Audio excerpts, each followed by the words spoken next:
Welcome to Dr. Jester Rants, and I'm gonna rant about this. From Gizmodo, one of the shittiest places on the internet. There are many shitty places on the internet. This one is one of them.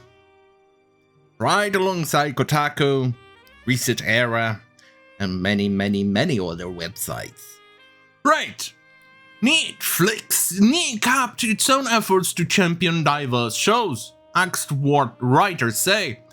Well, actually, I consider this a good news, because everybody is already tired of the goddamn fucking nonsensical, shitty, woke shows.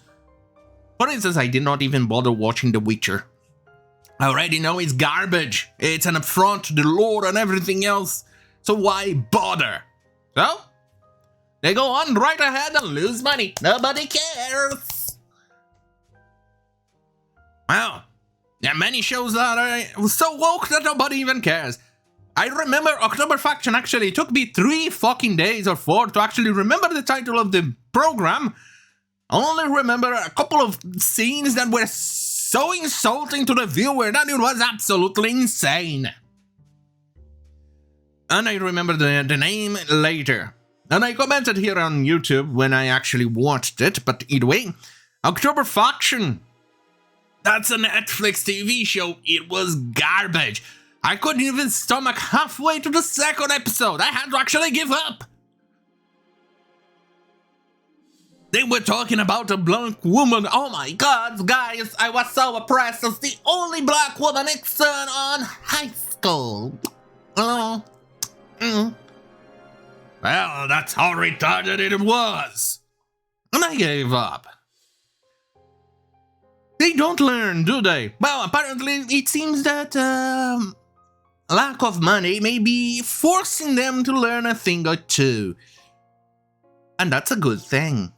Here's why. Alongside 150 full-time employees, Netflix asked,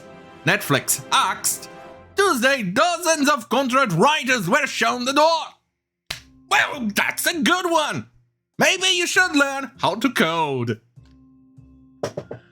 Bitter tweets flooded in after the job cuts were announced. Hey, instead of wasting time writing bitter tweets, maybe you should learn how to code. Many of those writers were part of Netflix's large-scale diversity communications initiative, and they said that the struggling streaming giant had left those departments, like the staffers who used to work there. Got it. Well, that sounds so good, because quite frankly, let's be honest, woke shows are garbage. Almost all of them are garbage.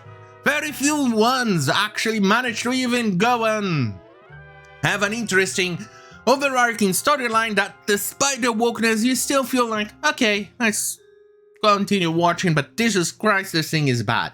Type of show. I'm looking at you, Lost in Space, and I'm looking at you, Another World, I think it was, Another Life, I think. Interesting, overarching storyline. Absolutely retarded. So goddamn fucking retarded actors, except, I forgot the name of her. You know, she's famous. She's the only actress in there that actually saved the show. Her acting was good. Damn it! Now I'm gonna go and torture myself. And Katie Sackhoff. There you go. I didn't even actually need to actually go and check it out on Wiki to actually know her name. And I was about to do that. Oh my. Right. She's the only one who actually managed to save it. Anyway. Right. Contractors across Netflix's diverse social media channels got the axe Tuesday. Good. Including the black community focused strong black lead. Good. Latinx focus con todo. Hey, first and foremost, why are you confusing us, Latinos, with latrines? And what's a Latinx? What are you supposed to mean with Latinx? Latinx. You know, it's impossible to pronounce all of those words in a Latin-based language. Hey, This is probably one of those moments in which you have to actually wonder how woke they are, because they are apparently trying to use the English language colonialism on the poor population of Latin origins. That's called colonialism. Hey, I'm using their language. Don't judge me. Hey, wanna use fire? I'm gonna use fire too. Right. Asian American focus golden. That almost sounds like a goddamn fucking cuisine TV show name for some reason. Anyway, and the alphabet focused most.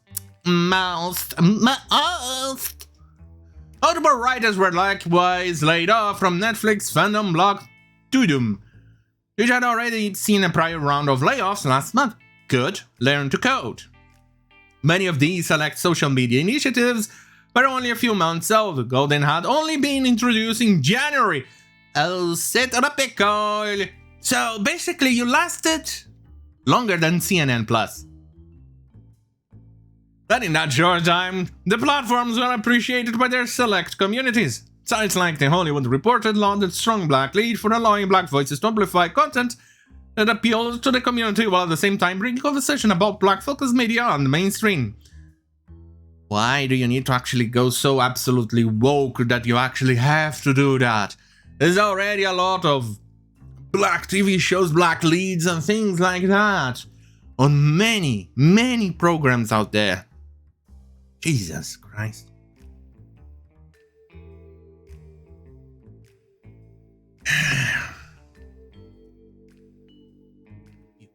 Sicken me. Business Insider. God damn it, the amount of ads shit they have in here is absurd. Business Insider reported the figure was somehow between 60 and 70, though the exact number is unknown. Some of those laid off tweeted they were told off their ouster over Zoom. Good. Others took to Twitter to say they didn't find out about their layoffs until they discovered that their Netflix Slack account had been cut off. Good. Netflix spokesman said he will continue operating those social accounts with writers from people in those communities. Why do you actually need to do that? There's absolutely no goddamn fucking need to actually do that. Close those accounts or leave them parked or something like that. Stop wasting money. You obviously are losing a lot of money with those woke shows that are not paying off. Cowboy Bebop. Yeah, that paid off really well, didn't it? Who's making Quantum Leap again? Either way, it's a garbage show because it's so woke that it's absolutely insufferably unwatchable. Why do these people never learn? Well, let's see if Netflix has learned a thing or two on this. Have they? Probably not. Let's see what else it says. More importantly, Netflix Global Audiences branded champion creator. Miles Worthington, Netflix previous head of global audiences, brand and editorial management, championed the creation of these diversity teams over several years. So basically, he was the creator, or apparently, allegedly, the creator of money-wasting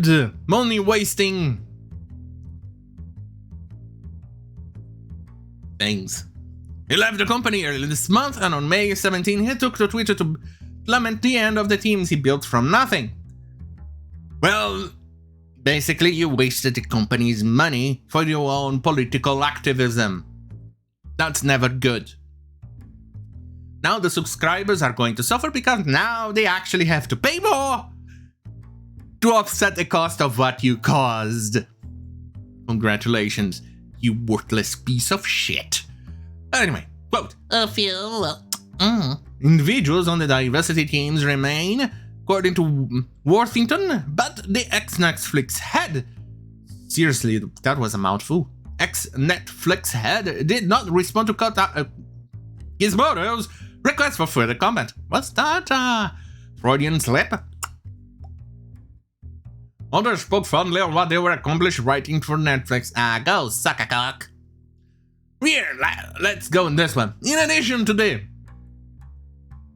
several of its planned animation ventures were axed. Netflix also fired around 70 part-time workers from its animation studio. Variety reported based on unnamed sources from Netflix that plan animated projects, like the animated adaptation of Doctor... not the real Doctor, I think. Ibrahim X. Kendi, Anti-Racist Baby, and the T. Sutherland's Children's Book adaptation of Wings of Fire, work being cancelled. Good! Netflix has said his decision was about creative considerations, not having to do with cost. I would consider cancelling those shits as well. Those things were absolutely money wasters because nobody would actually watch that, save for the occasional woke retarded parent. Or probably some accidental person actually switching on Netflix and other TV shows, and they accidentally get... oh, hey, so I'm gonna put my little crotch on to watch this. And they go and put it to watch the little shit. Well, they go do something else. Oh well. Since it is goddamn fucking Friday, I'll see you guys on Monday. On that goddamn fucking hell. Have a great fucking night.